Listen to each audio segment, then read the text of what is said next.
Ain't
Man, boy. Yeah, man. I had to start it over, man. I don't know what's wrong with my fucking her song. She must got some motherfucking extra security on that shit or something. What up? But yeah, man, we gonna get into it. I'm gonna turn this motherfucking I'm gonna turn this cam off. You know what I mean? Like we can. I got a little time today. Got a little time. Got a little time. You feel me? Got a little time. So since they wanna talk about me, so I figure I come on here and talk about myself. You feel me? So where do I want to start? Uh, I came in this shit. I came in this shit to disrupt. I came in this motherfucker to uh put motherfucking R. Kelly ass in jail for his crimes of uh um having sex with underage women. And let me make sure I say this on the record, right? So all of you get it. I'm not a goddamn R. Kelly fan. No more. I'm not. I think that he is a serial, based on what I've seen, based on the information that I looked up, not nobody else. Nobody else channel, not based on what nobody told me, based upon what I've seen and the patterns that I have looked up of my own motherfucking research.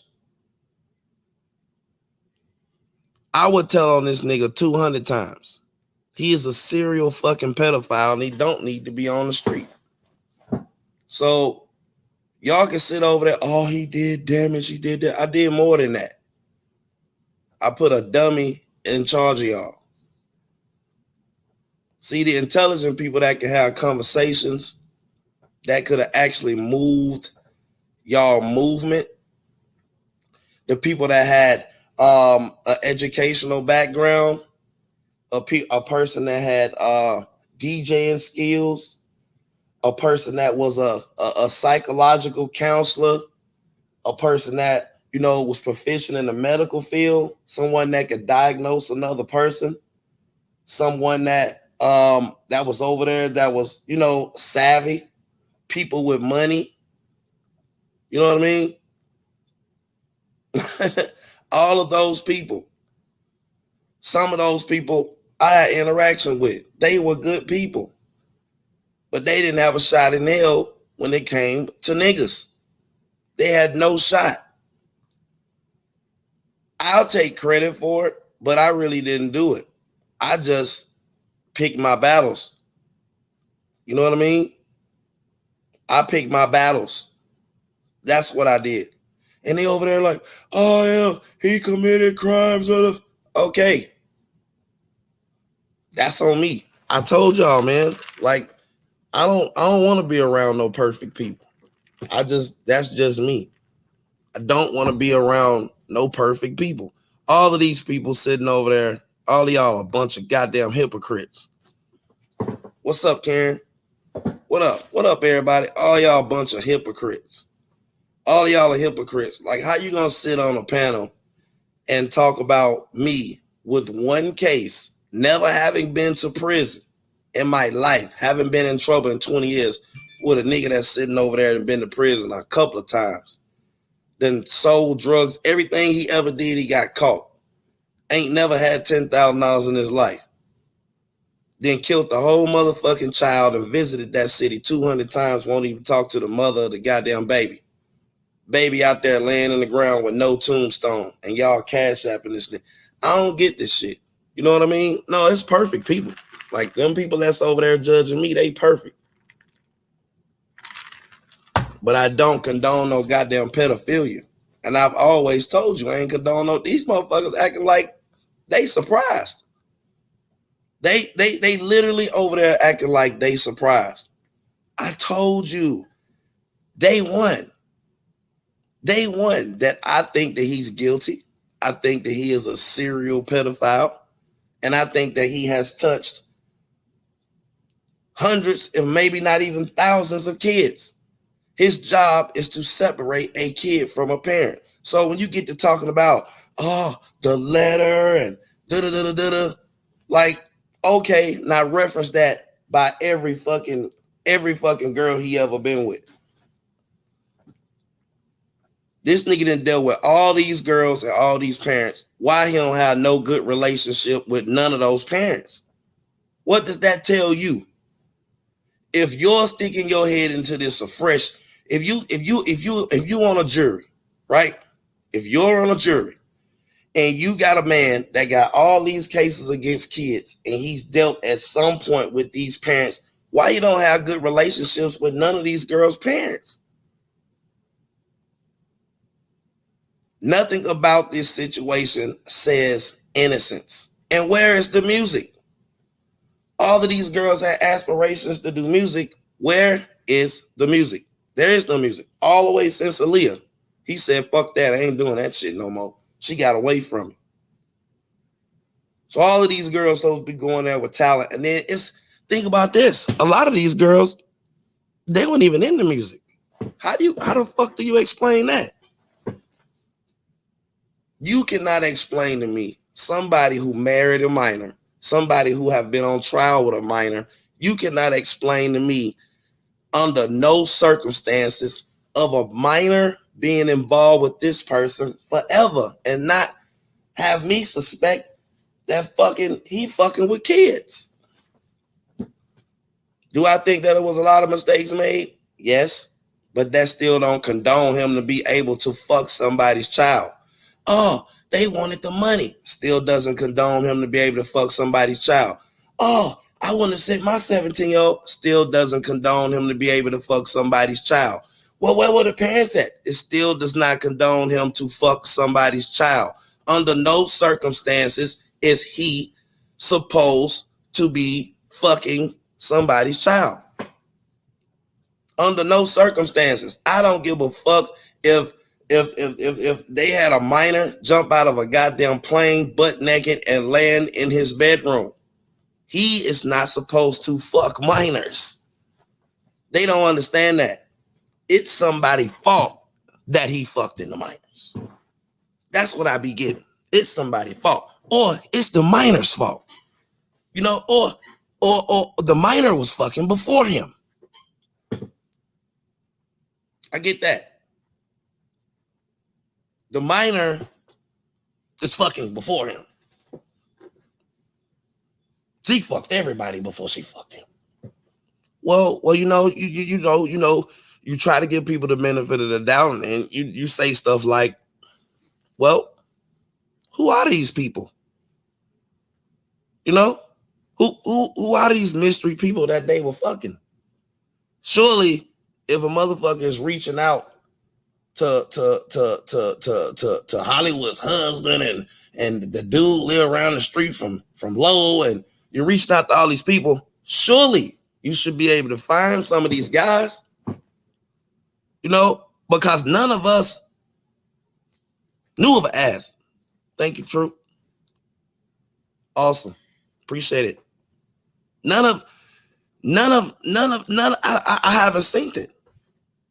I haven't seen it. And then listen, you can go into it and say, hey, this guy is the greatest musician in the world. He is the musical genius. I hear that every single day. That doesn't mean he was a good man. He was on child support. He wasn't married. He didn't have a good relationship with his ex-wife. He didn't have a good relationship with his kids. And he was in the house living with a bunch of motherfucking young girls. All of them wasn't underage. Some of them was. Yeah, bro. Like they will, Yada. They'll take you out of character. Like they really will. You know what I mean? But see, this real shit, they don't want to talk about this real shit.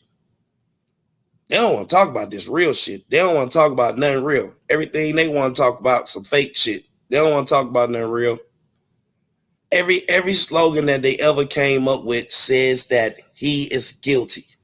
Well, the parents says he's guilty. I'm so tired of talking about this shit. I got a couple of more days. You feel me? But I'm gonna get this truth out here. I'm gonna go through it all. And this is what I'm gonna put out here. Now, okay. This is to R. Kelly supporters. Who are you advocating for? Are you advocating for R. Kelly? Or are you advocating for the people that's around R. Kelly? Because if you go and you read any of the indictments or any of the charges against him, no parent could have ever known that stuff. How would they know it? They wasn't there. You know, they wasn't there. No parents was there. The parents is at home. They calling. You know, the parents is at home. They're not there. You know, so when you read this stuff, all that information, all of it had to come from even the information that the parents got. Somebody had to reach out and contact them parents to tell them because they wasn't there. And remember, when we first got into this, nobody had seen Azriel public for 5 years. And the only reason we seen Joycelyn because they put on TMZ to explain some shit, and that was bogus. Right? We didn't know what the fuck these girls was. We didn't know if they was alive or dead.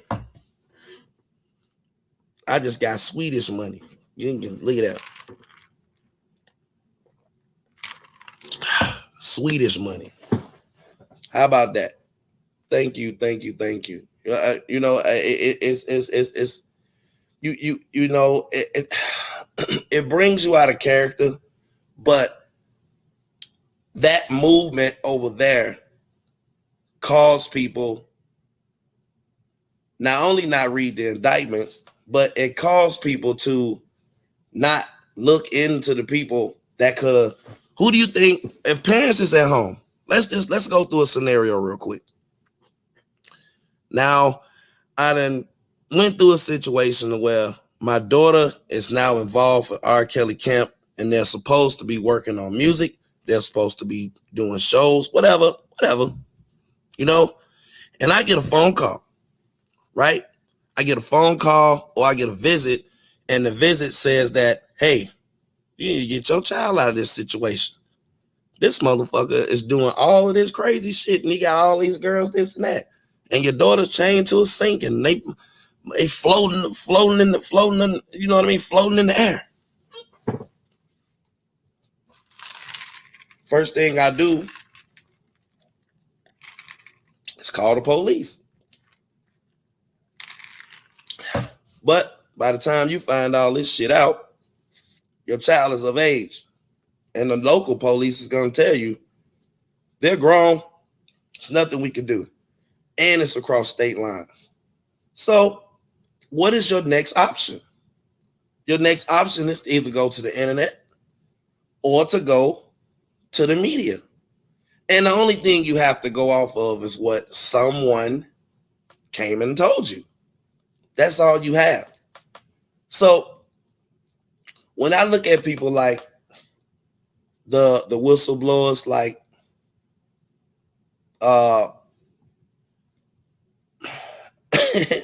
Lavelle Jones and Cash Howard and Cheryl Mack, and you know, when I look at the whistleblowers of this situation, we possibly could have never known what was going on with these girls. All of this information that was put out by his inner circle. These are people that he was supposed to trust, you know? Really, it was, you know? So, I don't know. I pulled some up. I think everybody's seen it by now, but I want to go over it.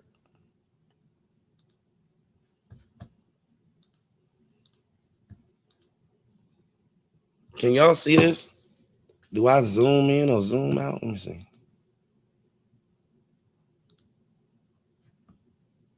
Can y'all see this? I don't know about.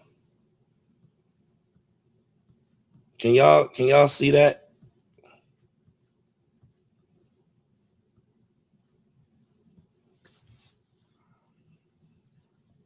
I don't know if y'all can see this or not. It's on the full screen. Y'all can't?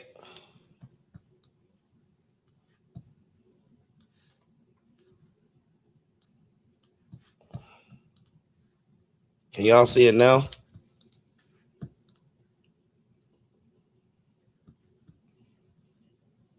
What about now?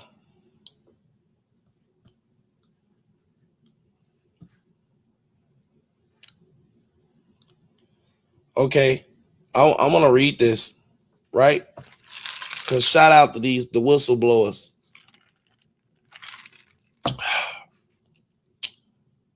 Hold on, let me ask in the chat. Put a 1 in the chat for yes, a 2 in the chat for no. If you never heard this or synced it before I start, because maybe y'all synced it.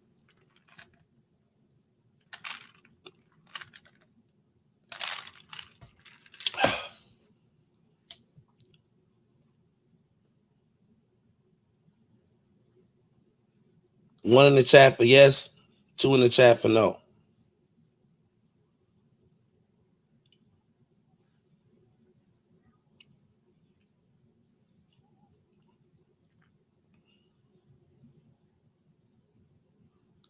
All right. All I needed to see was 1. Okay. 1 for yes, 2 for no. Okay. During my term with Robert Kelly as a friend, as an employee, I witnessed sex, hostility, snatching, grabbing, groping, drugs, alcohol, bipolar behavior, all from a man who could write a record better than he can spell his name. I began my journey with Robert professionally in August 2005. Prior to there was just cordial conversation. My first visit to Robert's studio was 2005 with my artist Sherry Hawk, who now travels as a background vocalist for Tamia. Robert invited Sherry and I to his Chocolate Factory studio located in the basement of Olympia Fields' home, foreclosed 2013. We arrived there with the intent to play music and get direction, but we ended up there for days in the studio with Robert at his request, watching him create. There were numerous of girls, all in ages, in and out of the studio. There were numerous girls of all ages in and out of the studio at all times. Some waited for hours, some came right in and were introduced and would ultimately disappear. There were so many, all of them were very, very young. Sherry in her early 30s at the time didn't seem of interest to Robert, but he loved her voice and he was very impressed with me as a manager and wanted to give her a shot at recording at other projects. She recorded several records, and one of which he actually selected for his album, Double Up. The album did very well. We saw credits, but there was zero compensation. Sherry was featured on the album singing duet alongside Robert, titled Having a Baby. Robert never possessed any further activity with Sherry after that and said he wasn't going to make the song a single, so Sherry lost interest and moved on with other supporting act opportunities with Brandy, Kelly Price, and ultimately made her home with Tamia. Sherry and I parted ways, and I continued my working relationship with Robert. During the early visits with Robert, I was introduced to his staff of engineers, and I became a staple piece. He referred to me as sister. I met Robert's kids on the first visit to his home. He seemed very close to the children, and that was during the alleged porn court case period. That was a very close relationship with Joanne, his oldest daughter, now 16. Joanne was around more than Jaya and Robert Jr. She was a dancer and always danced at Robert's request for his guests. It was uncomfortable. There was one late night party and Robert had her dancing on the pool table for his guests. There were older men present, mostly staff. That was awkward. He cheered her on and seemed as if the guys were afraid to even clap or look at her. She was young and it was inappropriate. Robert made sure that everyone knew my name: Jeff the engineer, Abel Gabaldari, the in-house engineer, Ian Merciless, also the house engineer, Dunny Lyle, music producer, ran the studio. See these people right here, Jeff, Abel, Ian, Dunny, they'll all be at the trial, possibly, allegedly telling on Robert. Not me. I won't be there. But if I was one of them niggas, I would be there. I would have been there years ago. The studio was open around the clock, and Robert recorded after midnight into the mornings every day. His days began around 4 p.m. with him making rounds with his guests and ultimately ending in the studio. I was always invited to every event: costume parties, dinners, house parties with themes, 5-star parties as they were called. I was there for video shoots and actually appeared in videos.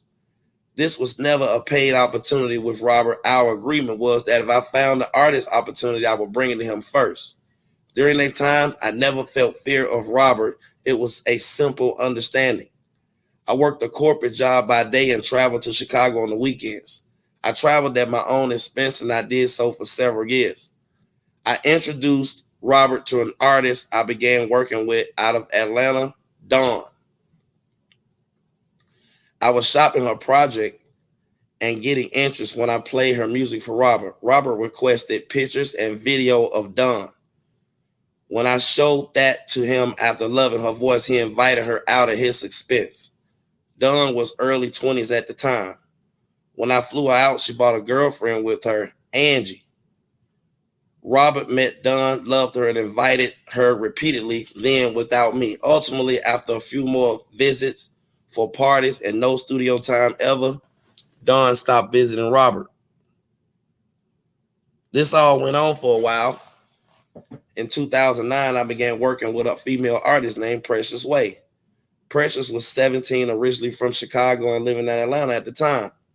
Precious was very excited about me as her manager, and when I told her and her mother that I had a great relationship with Robert, they both wanted to meet him and showcase Precious' music. That was an easy task. I called Robert and told him about Precious, and he invited her and her mom out to Olympia Fields. I covered the cost and hotel for all of us. When we arrived in Chicago, we were invited to the home where there was a get-together. There was a basketball game on the court at his home, and the bar was open on the lawn.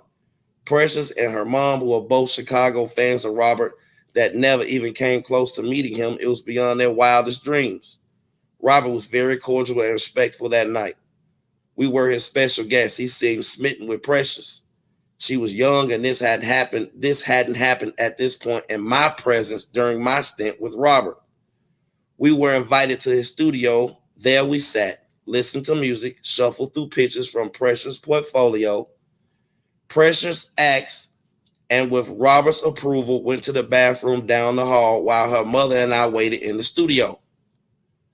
During their absence, Robert faked a phone call, went to the bathroom, and escorted Precious into his theater room next door to the bathroom. Once he had Precious in the theater room, he locked the door and began his sex act with her. She was a virgin, scared out of her mind that if she didn't allow him to have sex with her, he would refuse her project and disappoint me in the end. In that room, they exchanged numbers, and when she returned to the room, she seemed nervous and disengaged. He appeared a few minutes later. We resumed as if the sex trauma never happened. Her mother and I were totally in the dark of this happening. Precious and Robert became very close. They would talk for hours on the phone, and her mother and I were clueless. We've seen this before. He told her not to tell me that they were talking offline. She was so afraid of Robert. Then this went on for months. Robert ultimately agreed to make this a chocolate factory project, and he allowed me to oversee the project. Precious took a firm liking to Robert. Robert will ultimately put Precious up in a hotel a little less than a mile from his home at the Country Inn Suite in Madison, Illinois. He would extend the room daily to keep her there. Robert requested a writer for Precious to get her music on. He allowed me as her manager to oversee the project. I hired engineers and songwriters for the project. There were times when he would yell at Precious about what she would wear to the studio and when she would cry out of fear. She said that he would beat her up at the end of sessions. He would buy her costumes and make her dress up and videotape her. She was forced to wear high heels and tutus with hair bows and lollipops to complete the costume. A scout writer from Atlanta in January 2010, her name is Vanisha Adams. That's V. That's the video that I put out of her with Cash Howard in the car with Hallie, crying, talking about she got the hell beat out of her too.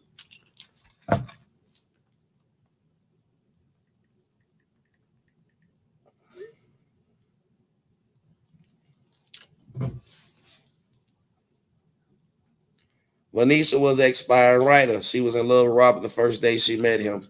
He wanted to meet her without me. He said he wanted to do so because he needed to make sure she was in it for Precious. This was all a part of his scheme. He met her long after the first night. He called me and said, "You the shit." She was 19 at the time. Robert began playing Precious and Vanisha against each other. We've seen that before. Until it got to be too much for Precious. Robert had me overseeing the project and proposed a co-managed arrangement for both girls. He had me doing all the work, and he would come in at the end of every section to check the process of Vanisha's writing and Precious' vocals. I hired an engineer by the name of Dwayne. He was also a producer, and he was present for every session with the girls. Precious was very afraid of Robert. She was almost tear up when she knew he was on the way to the session. I began to fear what she feared. This went on for quite some time, and Robert ultimately stopped her sessions. By now, she was in a Hampton Inn hotel in Madison, Illinois. I was flying in and out of Chicago. The sporadic sessions didn't suit me from a cost perspective. There was no money coming in. He wouldn't allow her to work out, leave her room, or even see her mother. I want to stop that. There was no money come in. He wouldn't allow her to work out, leave her room, or even speak to her mother. It got really out of control. Precious' mother was fed up by then. Robert had by then forced Precious to have an abortion, beat her like a child, forced her to wear makeup to cover up her bruises, remain silent about it, stay in her hotel room, not speak to her family. She was scared. They hired attorney Susan Logan, sued Robert a few weeks prior to his Africa date at the opener of the World Cup. He called me, put me in fear, told me that I needed to pick a team. He said that people get killed for involved in this sort of thing. I feared for my life. Robert had people around him that he threatened to handle me if this got out of hand. He forced me to visit his attorney, Ed Jensen, where he prepared Jensen. Ed was already prepared for my arrival. He had a series of questions. For every question, Ed prepared me for shakedown and other legal scare tactics that I didn't know. I was more afraid for my reputation in the industry and how things playing out. Precious won her lawsuit against Robert, and the case is sealed. The case was based on sex with an underage minor. There's video footage on file of Robert multiple entrances into Precious' hotel room, collection of Robert fingerprints and semen from her undergarments and bed sheets, all collected and used in support of the case.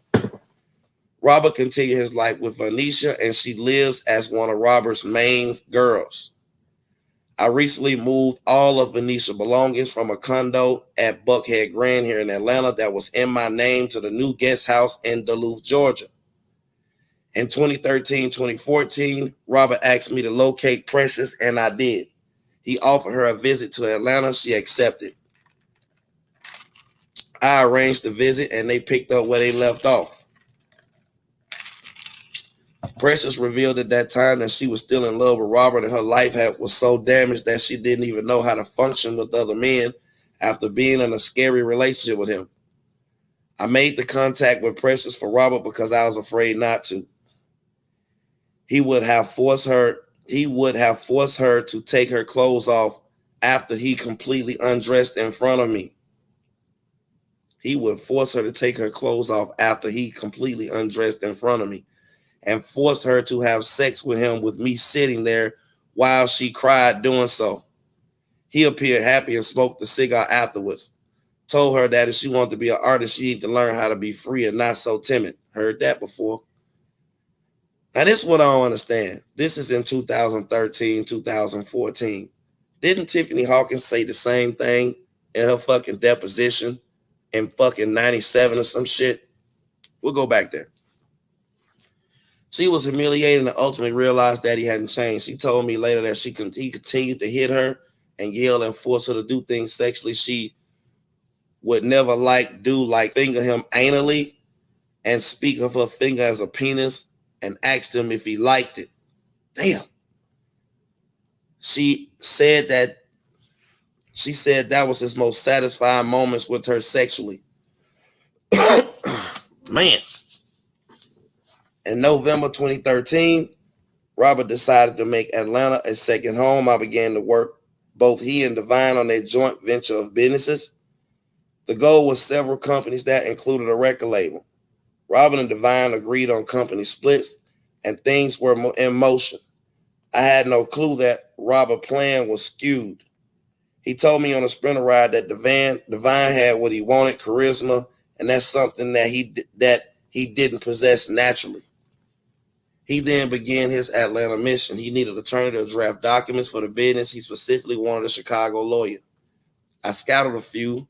After a recommendation from his A&R rep at Sony, Wayne Williams, Linda Minch was the candidate hired for the job.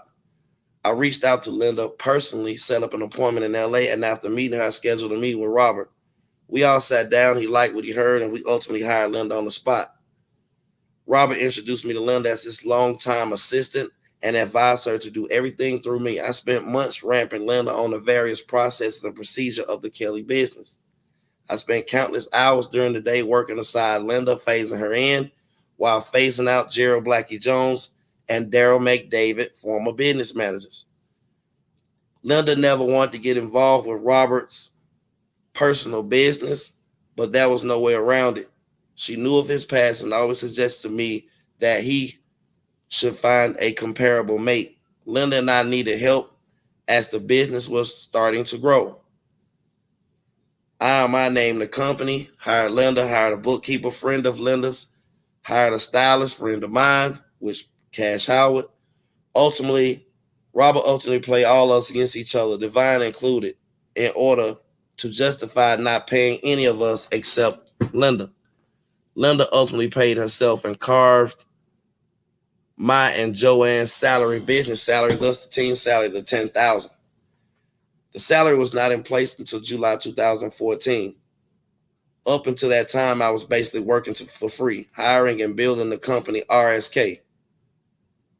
Robert received $2 million from a tour booked by Divine and never offered Divine or myself a dime. I have the bank statement of incoming cash and outgoing expenses. When things started to become more structured, Robert began to change his attitude towards Divine and I. He began playing us against each other. He would call me and yell at me over the phone and in person for having a conversation with Divine or even being cordial with him. He wanted me to believe that Divine was trying to be the artist and that he really wasn't in it for him. Things got out of control. I went through the process of hiring a stylist. The first stylist I brought in for an interview, he wanted her phone number and wanted to hire the second candidate for work. During that time, he was proposing nights with my 22-year-old niece and my best friend in her 30s. He was very aggressive with my niece, asked me to have her send pictures to his phone and call him, come by the studio, etc. She refused to do so. My best friend had zero interest though that it was very disrespectful. Robert began asking me to invite girls to the gym where he played basketball. My friends never wanted to come. They actually thought he was disgusting and was intimidated by his aggressive behavior off the court. The stylist ultimately hired for the job was Cash Howard. She was harassed by Robert. She said on numerous occasions that he asked her for pictures and not to be afraid to be a little girl for daddy. Every little girl calls him daddy. It was embarrassing. I hired her and it became a styling game of weed smoke and heavy use of alcohol, and ultimately he began to play us against each other. I never saw Cash and Robert intimate. I saw text messages, and she often spoke of their sexual phone conversations. She told me that he forced her to have, She told me that he forced her to watch him have sex with his regular girls, Juice and Vanisha. This went on a few times in the lounge at Divine's house.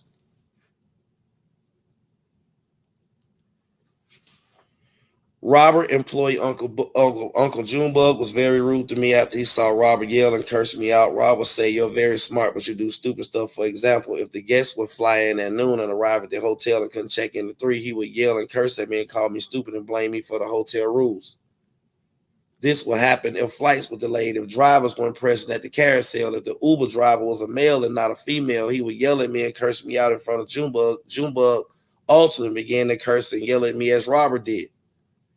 They would have me running through crowds at shows to make sure guests were always in view at concerts and not near each other. He left the stage of the show once and cussed me out because one of the guests moved from the far side of the stage to the other. He saw them close to each other. He said it was my fault. He did this in front of staff. Junebug had me scared to do my job. He would make me feel as though I didn't work for R. Kelly. More so, I worked for him. Robert would make Junebug the boss of everyone and still say, "Only do what I tell you to do." It was a very confusing, hostile environment. More girls became a priority. Azriel Clary, aspiring artist from Orlando. Joycelyn Savage, aspiring artist from Atlanta. Judea Johnson, aspiring artist from Atlanta. Christy K.L. Lee, an aspiring artist from Texas, and others were all Robert's new teenage girls. And I was constantly moving around, booking air, ground, hotel, all with the debit card in my name from his personal RSK SunTrust bank account. These girls were so young and not travel savvy. It was very difficult creatively moving them around. Robert never cared about the process or the cost. He wanted to make sure they got to him as he would request. It was during a show date in Connecticut that everything took a turn for the worse. Robert would ask me to bring in Joycelyn Savage, Azriel Clary, Christy Lee, and have them all stay on the casino property and take turns coming to the shows. At the final show, Robert asked me to get Azriel to him from the front of the stage to his dressing room. I escorted her back and left the room. He yelled for me an hour later as if something was wrong. I walked into the room and sat next to them both. He was laying on a huge ottoman and she was sitting next to him. We were discussing the show, and moments later she leaned over and started having oral sex. It was disgusting. She was only 17. It was in that moment I made a conscious decision to end this role. It didn't feel right hearing him moan to the enjoyment of a child giving him oral sex. He would always have her in the room straddling him in front of everyone. He thought it was sexy to do that. I was harassed later by Junebug, Linda, Joan, and the new tour manager, KG. They found issues with everything I did after I had them ramped and comfortable in their seats. I was the biggest threat to everyone because I 100% had Robert's entire life in my hands. Even Robert thought that was too much control. They started playing alongside Robert being rude. He did so much of the playing everyone against each other that he forgot I had 4 condos in my name for him. His guest for the first year. I put 2 houses and every single utility in my name for him. These things went unnoticed but still remain open items during the time that he wasn't paying me because he felt like an ass. I was being paid too much, and because Linda and the bookkeeper convinced him that I improperly handled show dates and not negotiating bonuses, so money was being left on the table. Linda, Joan, and KG somehow figured out how to convince Robert and Divine that I no longer made sense, so they defamed our names and Robert cut my salary. He made me pay for Linda's mistakes and ultimately played me against one of his friends who booked club dates for him. This guy, Reese McKinney, would pay me out of his commission for events for helping him on the side of the business. Robert saw that I was double dipping the $200 to $300 here and there, and somehow didn't sit well with him. He was convinced that I was showing favoritism to some of the agents after I delivered his request to close the dates for his friends that bought in excess of $1.3 million in show dates. Robert had a strong pattern of creating fear to not pay his debt to anyone. I would always get his approval on extremely costly flights and upscale hotels, but push back when I would ask for my own pay, all while I was renting condos, homes, and covering utilities all in my name. I was disparaged by Linda, John, KG, ultimately lowered my responsibility to just focus only on other guests and homes. It was grueling. And I am going to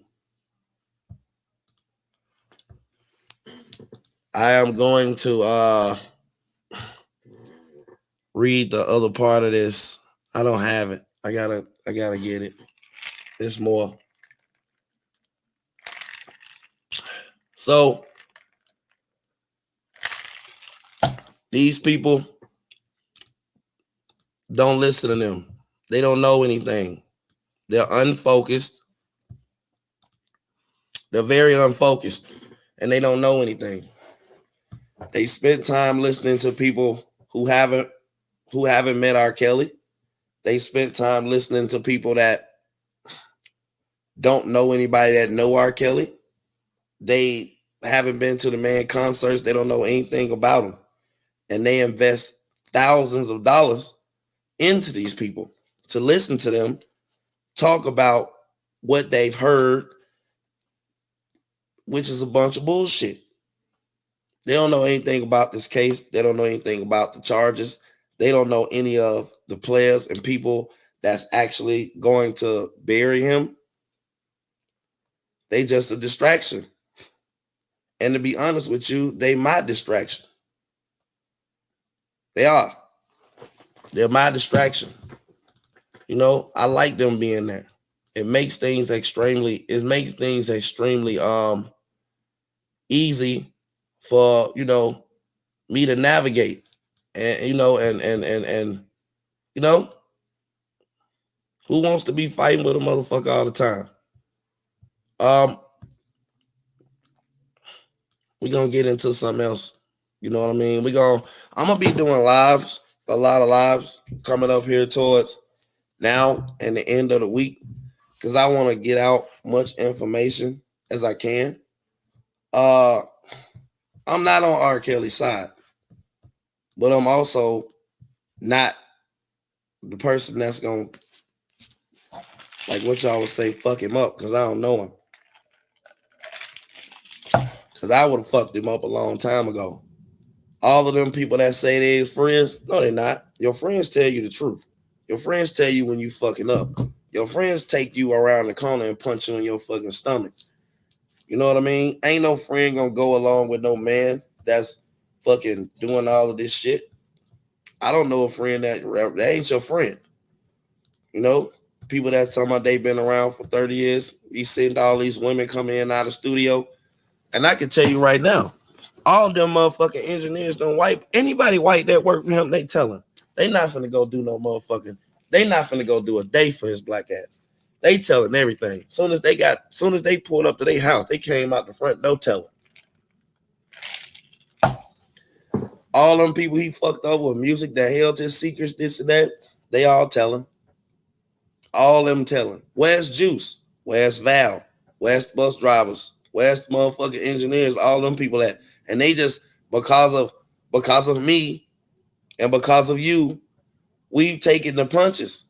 And people have ignored them and let them skate by and skate on down there to the grand jury. They're going to skate on around. Ooh, they're going to slide in there. They're going to slide right in there after the trial. They're going to slide right in there to the trial and slide right up there. And all these people that run all these channels, it's going to be y'all. It's going to be your fault. It's going to be your fault. Because all of y'all have been clout chasing, trying to get next to his friends and get them on your show. And we have the twins coming on tonight. Tonight we have the twins. Tonight we got the bodyguard. You know what I mean? Tonight the bodyguard's coming. Tonight the ex-manager's coming. Man, Don is going to fucking tell. All them people gonna tell. You know what I mean? All of them. Dr. Rice, tell her. He gonna tell. All his friends. Keith gonna tell. What the lady name is. I was there. That was the whole time. All of the God sisters are gonna tell. All of the God brothers gonna tell. All the engineer, the yard man, he's gonna tell. Who else? Who else was there? All them niggas gonna tell. They all gonna tell. They all gonna tell. Nobody want to go to jail. Shit, fuck around with him. They all gonna tell. All the motherfuckers that's around. All the girls, all the bodyguards, all the managers, all of the drivers, all them motherfuckers is gonna tell. And y'all want to interview them. All of the previous managers, them goddamn twins, they already told one time. Why wouldn't they tell again? Like, what kind of superpower they got now? They got some superpowers? They done told one time. Think they ain't gonna tell this time? Shit. Shitting me. A lot of these people think that what they say on these channels, that shit ain't got nothing to do with goddamn court. It matters what you just said under oath. That's what matters. Doesn't matter what you say on all out here in the street and this and that. That shit don't matter. That shit is so motherfucking admissible in court. Motherfuckers be looking at your actions like, okay, what did this motherfucker do? Now, if you online doing some stupid shit like showing some real fucking paperwork with stamps and shit like that, oh yeah, they probably can use that. But you just on a show or something talking shit, they can't use that. It's hearsay. You can't use it. All that shit is very admissible. It doesn't matter. And I keep stressing this. R. Kelly trial starts, it ends the day that he's arrested outside the Trump. And it goes backwards. So everything since the day that he was arrested going forward doesn't matter. The charges that they brought against him is about the day he was arrested going backwards. So seeing that these people that they follow can't read, they can only report on current events. That's why they have repetitive commentary, because they have to talk about the same things over and over. or they're forced to go read. And they ain't, Lord knows they ain't want to go read. They don't want to go read. That's too difficult. Go pick up a book and find out what happened back in the day, or pull up old articles and shit like that. It's too difficult. And they don't have the temperament to talk to people to at least figure out, damn, was he a good person? Did he have ex-girlfriends? No family, no friends, nobody cooperating with your channel. And his closest friends is calling you a liar and a hypocrite. And they're talking about Cash App. These are the people that's closest to him.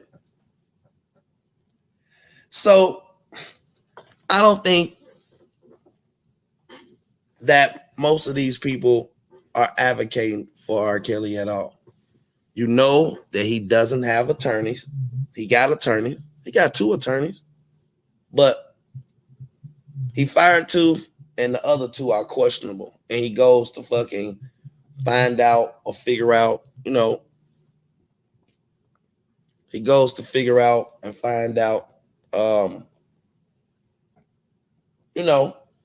whether he's going to keep them 2. No one's raising money for him. Nobody's raising money for him. No new people. R. Kelly got millions of fans. They don't have a plan to bring all of these new people into the fold. They're not discussing his charges, his case. Like that lawyer was on there talking about the other day. They don't know what a motion to mean and suppress the evidence. They don't know what that shit means. It's probably 10 people over there that know what that shit means. They don't know what the fuck that shit means. They don't even bring that shit up. And they're focused on me. Hot Rod in the building. Diva Time in the building. They're focused on me. I'm the focus. I'm their focus. And as long as they're focused on me, with all of those thousands of people focused on me, they're not focused on the case. And that is a win for us.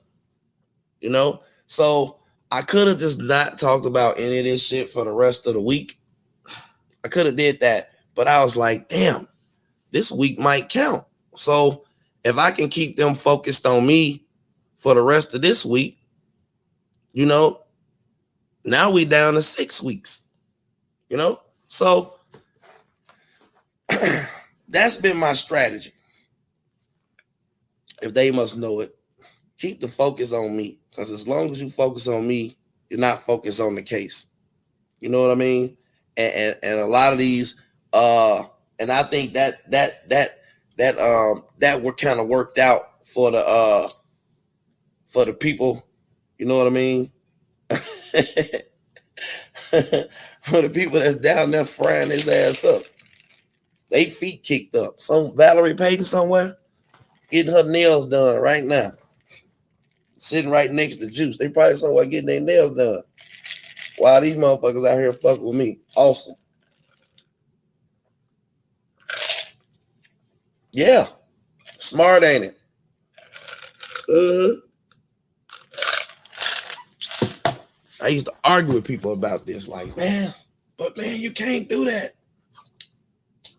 Shit worked, didn't it? These motherfuckers don't talk about R. Kelly. They pulled him and had an R. Kelly panel last night. Didn't even say the nigga name. What's up, Angie? What's up, Truth? What up? I'll leave it up, Star. I'll leave it up. I'll be gone. I won't be here. But, I mean, y'all in good hands. Y'all in good hands. I'm going to forget someone's opinion about time camera. Yeah. Oh, yeah. All that. You know what I mean? They talk about me, they blue in the face. I don't give a damn about that shit. I completely don't care. And as long as they talking about me, I know they ain't talking about the case. So it's a win-win. And then those people that's running their mouth all the time, they don't give a fuck about R. Kelly. They care about the money. And R. Kelly need the money. Like, this motherfucker even stopped, like, don't donate to the defense fund. Send me the money. That motherfucker ain't spent $5 on R. Kelly. He ain't seen none of that money. He ain't donated no motherfucking money to R. Kelly. Not $1. I bet that motherfucker can't show you no receipt where he sent R. Kelly some money. Hit the cash app, hit the cap. I bet you he ain't sent R. Kelly none of that money. So a lot of y'all that love R. Kelly, y'all hypocrites. Because when you love somebody, you don't let people take advantage of them. And that's what the fuck they doing. They taking advantage of them. They're telling you that they care about them. And they raising money. And they're not taking that motherfucking money. It's not reciprocal. See, I make money off R. Kelly too. But I tell you, at least I tell you to your face, I ain't giving him shit. I talk about him every day. I'm not giving him nothing. I'm taking all R. Kelly's money, all the R. Kelly little change, and put it in my pockets. They can't do that though. They have to tell you that they care. We care. We love him. You know what I mean? Like some of these motherfuckers, and I played the video of the motherfucker talking about fuck R. Kelly, he going to jail. Fuck R. Kelly, he going to jail. He going to jail. Shh. Man, that nigga looked over there and seen how much motherfucking cash apps and how that shit worked. This man, free R. Kelly. They ain't giving none of that motherfucking money. Man, R. Kelly ain't seeing none of that money. Motherfuckers is over there buying cars for their birthday, apartments, paying rent, house notes, everything.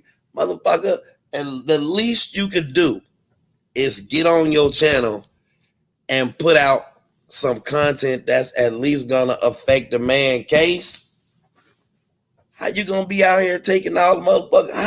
How you gonna be out here taking in all this money? Not only you don't give R. Kelly no money, but then you don't go and do no research to try to help the people to understand what the man up against.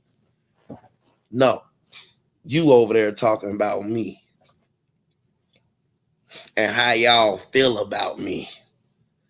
And he did all these horrible things he doing, and God gonna get him, and he's gonna reap it. And it's gonna be bad for him in jail, and he's just gonna die. And I just hate him. I'm like, man, I don't know none of you motherfuckers. I don't know none of y'all.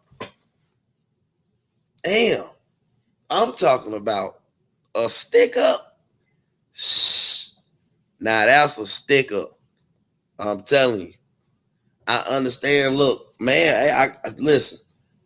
The man was homeless. So, you know what I mean? I can't knock the hustle. Like, how the fuck I'm supposed to tell a homeless motherfucker, like, what the fuck their alternatives is? Shit. I understand, but, I mean, nigga, you been had a crib for a year.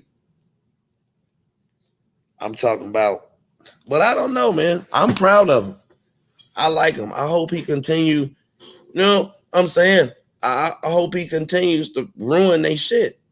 You know, I complain about him, but man, I love him, man. He do. You notice I don't even have to do lives no more. Like he does all the damage for me. He keeps them unfocused and off balance. He keeps them in the middle of some shit. Do y'all remember 2 weeks ago, motherfuckers was throwing bricks and telling you, sauce. I couldn't do what I do if he didn't do what he do. You know what I mean? I got tired of talking about this motherfucking case. I'm like, man, this nigga has taken the focus off the R. Kelly case and got everybody talking about him and talking about a beef. So what the fuck? I'm gonna go on my channel and talk about the case and keep bringing this shit up. I'm gonna go talk about the beef too. See how that work? That makes sense to you? Shit, makes sense to me. That nigga is OCOV. He doing all the leg work. He makes sure them motherfuckers is uninformed, off balance, and in the middle of some bullshit. Those are the three things you're gonna get from him.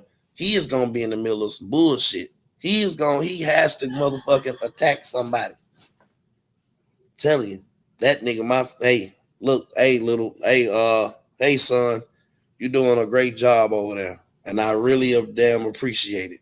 Now, if you could just keep this bullshit up for 6 more weeks, if you can keep this shit going on, if you can stay in the middle of everything, if you could just keep going live, if you could just suck the motherfucking blood and the money out of these motherfuckers' pockets for me, I'm asking you for a favor.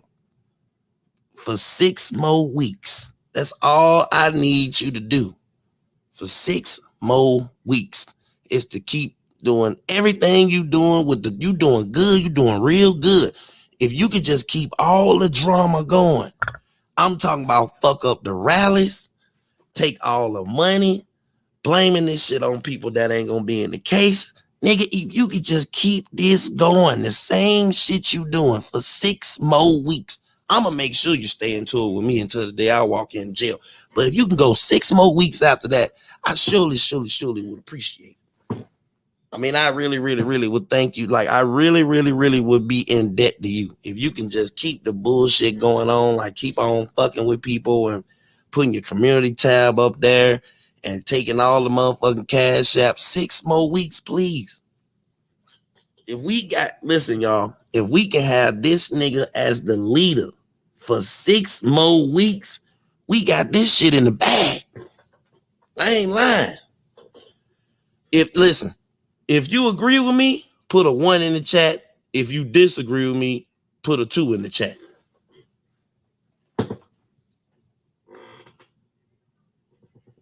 Yeah. 6 more weeks. That's all we need. Is 6 more of them weeks. If he keep this shit up, he trying to start a panel motherfucker thing. He trying to start shit back up with the goddamn DeBoe. He trying to keep shit up with me. He out here talking about he the number one, he the best. And I just need all of this shit.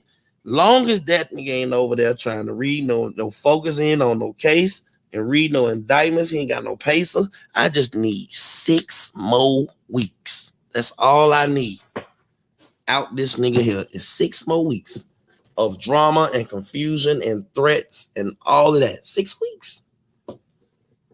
Yeah, good gracious. Hey, I need him to do what he doing for 6 more weeks.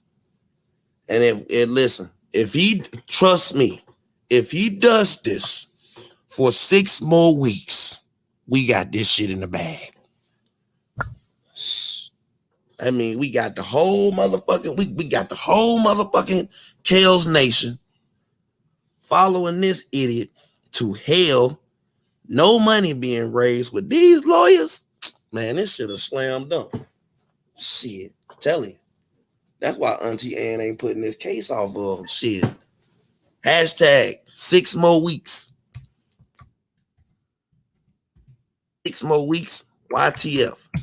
That's what we need. We need drama and bullshit for 6 more weeks. That's all we need. I'm telling y'all, I ain't gonna be here. But if somebody out there can just keep shit going with this nigga for 6 more weeks, he ain't finna turn down no drama. That's some cash out. And he fucking with me, but when I go live, it's gonna be some shit. See, he already picked who we fucking with next. We know him like a book.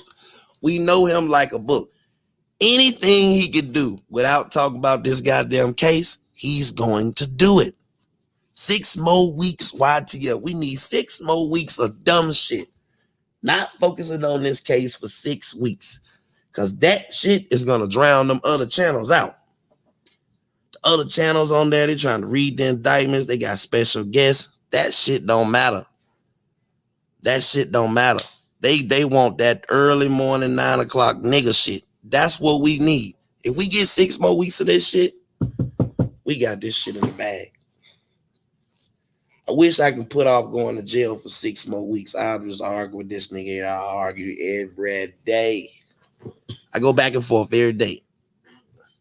That's what we gonna do for the rest of this week till I go in there. Now look, y'all. Listen, I can hold it down until Monday, Tuesday. But after that, Atmos, you need to get in there. We need 6 more weeks. 6 weeks. That's all we need. That's all we need is 6 more weeks. 6 more weeks of bullshit. That's what we need. No matter what the fuck they talking about, long as they ain't trying to make them motherfuckers smarter, long as everything he does make them dumber, we gonna win. I'm telling you. Some of them channels, they can't do it by themselves. They can't do it. He got the people. I be watching they live. They have 20, 30, 40 people, 50. This nigga got 200. Telling you, bro, 6 weeks, that's all we need. That's all we need. If we can just keep this nigga in charge and running the show for 6 more weeks. And don't, hold on. Roll on one. Hold on. Anything you do to make money and keep his chat full. He's fucking with me and I'm arguing with you about him. I'm tired of being a good person to these niggas. I told you. Now you want to kill that nigga. Now you want to get it. Now you want to slaughter this nigga. I told you, man. Yeah, you can't. Ain't no reasoning. I told you. You know what I mean? But this the thing. I have another strategy. He over there trying to make them prove to them that I'm a bad person. We don't understand this, man. I don't give a fuck about them people. Right. A panel celebrating someone other than him will fuck him. Yeah. Yeah, he ain't like that when they had that panel talking about me. He think motherfuckers should be talking about him. But that'll never happen. Well, maybe they will give him a panel when he get ready to go in there. You know what I mean? Maybe they will. Admin's in the building. Hard Ride in the building. Hey, man, y'all subscribe to those channels. But look, I'm going to get off here. You know, did Lil Man ever apologize to you, Admin, for trying to contact your family? Hell no, nigga ain't apologize to none of us. He don't say he's sorry. He do it again. Wasn't he over at your panel and making apologies? Man, nigga ain't apologizing. You believe that shit. Look at me. I apologize. Nigga put a whole panel on me. Got motherfucker up there calling me everything. Hey, you know what? I ain't trying to win no argument. I'm trying to keep this nigga as the main dude until the trial start. I know I can't win no argument with somebody that don't care about himself. How the fuck I'm supposed to win that argument about a nigga that don't care about himself? Can't win that. But what I can do is keep this nigga, just keep 200 people 3 times a day distracted. He hasn't washed his ass. He wearing the same gray tank top. Look. You definitely, I done put you on the screen. You on deck. You are on deck. You on deck, Angie. You are on deck. Atmos, you on deck. Diva, you both, yeah, you're on deck. You are on deck. All of y'all on deck. But look, we got another strategy though. We don't care about the arguing going back and forth. That ain't what we get into this for. We into this shit because of the trial. We into this because of the trial. That's what we in it for. So we can't be going around here. You know what I mean? And you know, we get, you just gotta turn it off. Like you don't know the niggas, they don't know you. You know what I mean? Let them say what they want to say. Long as they ain't talking about the case. Long as they ain't discussing the case. Yes. We put that up there. The only way he has a full chat is because he's messy. Exactly. And we want to keep him that way. We want the messy nigga. We don't want, we want it to stay messy. We don't want it to be smart and intelligent. You know what I mean? Like, yeah, just like go back and forth with him, throw your jabs. He gonna come back. He gonna do a live about you. He gonna act like what that is? What he be acting like, the grandma, Mama Mary? Yeah, he gonna do all that. He gonna do the stripper dance, Mama Mary. He might rap. You know what I mean? He can do anything except he the one we picked. He the what? That's why we put him there. He will do anything not to fucking read. Fucking read. He don't know what the fuck going on with this case. Do you know what this motherfucker? Do you think he knows what a motherfucking Curcio hearing is? Do you think he know what this shit is? And that's what we need. I ain't trying to motherfucking keep that nigga like, shit, man, hey. He's not a rapper. He's a dancer, remember? Hey, look. But look, man, I see my numbers going up. Look, listen. We got to stay focused, right? Keep talking about his cash apps. That's going to make them keep giving him money. And keep going back and forth with him. That's going to keep him, that gives him a scapegoat on why he's not talking about the case. If we keep doing that after I'm gone, if y'all keep doing that for 6 more weeks, it's going to be an easy win. You know what I mean? It's going to be an easy win. So it's a win-win. They ain't raising no money. He gonna crush the rallies. Without Debo, it ain't no rally. Without Debo with that motherfucking microphone out there walking in the middle of the street like he leading the army, ain't no goddamn rally. That shit ain't gonna work. It ain't gonna work. It's not gonna work. It's not gonna work. And goddamn it, he ain't gonna allow no rally with Debo around because he's scared of him. He ain't gonna do that. So he gonna always make sure that he keep a beef going on with him. He gonna keep that beef. You know what I mean? Try to isolate him out. And you know what? And I want him in the front of this shit because he uninformed. He uninformed. You know what I mean? He don't know shit. So we want to keep him in charge. So make sure that y'all continue to go back and forth with him. He gonna go back and forth with you. He want to. Cause that's how he make it little chips and dips. Shit. He can't talk about no motherfucking case. The whole panel he did last night was about me, Angelo, and Ass. That's it. That's all. That's it. It's 35 more people in that case. You hear me? So look, I'm gonna get off here. But y'all listen. We put him there. We gotta keep him there. He the dummy that we chose. You know what I mean? And we gotta feed the dummy. We gotta keep feeding the dummy. You know what I mean? And lately the dummy been want to eat a lot. Normally you don't take that much. The dummy been wanna eat. He been a hungry dummy this week. That's it. And as long as we keep the focus on him, man, the Boski, listen. We can't do it, good gracious. We can't do it. We gotta keep the dummy. We gotta keep the dummy in charge of this shit. You know what I mean? We can't let fucking Deboski take this shit over. The nigga out there like a motherfucking United States general. The nigga had on army fatigue. Man, we gotta keep Malcolm X out of this shit. We need the dummy running this shit. We like the motherfucking CIA. We done put in charge or we want in charge. We've done that.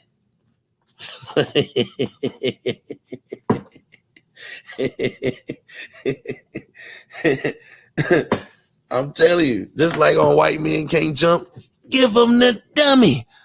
You know what I mean? So while they think we going back and forth and like, oh yeah, fuck OCOV and we won that, man, listen, ultimately we win. Hey, man. I know. That's why I don't want Debo running this shit. Cause he a smart, clever guy. You can't have Debo running this shit. We ain't trying to fuck with Malcolm X. No, we want the dummy running this shit. Fuck that. Look, y'all. God damn it, we got our candidate. Don't be coming over here trying to push these new candidates. We rolling with the dummy. You know what I mean? So keep going back and forth with him, y'all. I'm finna get out of here. Thank y'all for coming to my channel, to my panel. But look,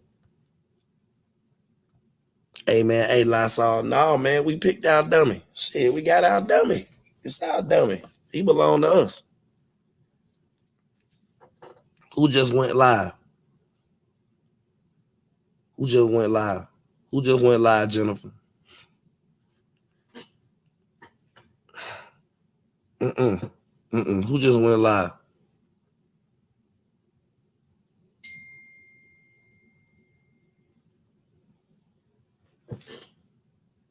Hey, look. Yeah, we need the dummy for 6 more weeks. Like, we ain't trying to, we not, we ain't fucking with Debo. Hell no. Look, no. Leave Debo. No, no, Debo. I need the dummy to keep fucking this shit up for 6 more weeks. The dummy fucking up the money. He fucking up the rally. He fucking up everything y'all got going on over there. And he swear he the man. We think he the man too. He just don't know it. So look, we ain't trying to hear that Debo shit. Debo good, but we gonna keep our energy and focus is on the dummy. You know what I mean? Just anybody just go back and forth with him 6 more weeks. I'm telling you, we gonna have this shit in a bag. It's gonna be some broke ass, uninformed ass R. Kelly supporters. I'm telling you. I'm telling you, fuck with this nigga.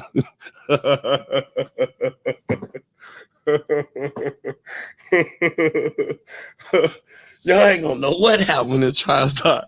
Y'all been over there 3 years listening to this nigga talk about Angelo.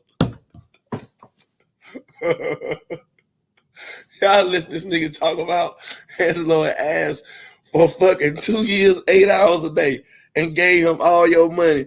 Y'all gonna be mad to the motherfucker when this trial start. Oh my God.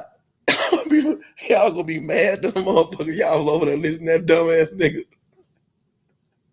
And we want him to keep going. I swear to God, we want a nigga to keep going for 6 more weeks. That nigga got the whole motherfucking R. Kelly team over there in his chat. Listening to him. He talk about 2 things for 8 hours a day. Debo over there putting all them clips on the screen. That ain't what we want. This nigga here, he don't put nobody on the screen but me. Just keep the focus on him. Keep the focus on him. Debo over there with 3,000 clips. I ain't going over there. I know when I fuck with the dummy, he ain't got nothing but fucking clips of me and clips of Angelo and clips of ass. And if we can keep it right there for 6 more weeks, the dummy is gonna get us through this. He is.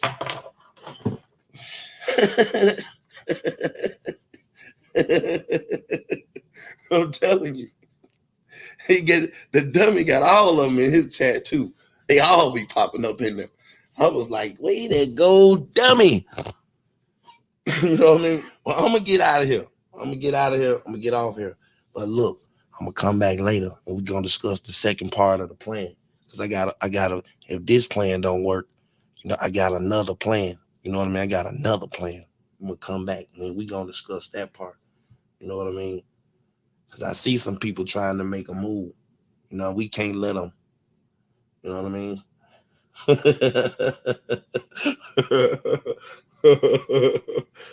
But look, before I get out of here, everybody keep your eyes on the dummy. I'm gone.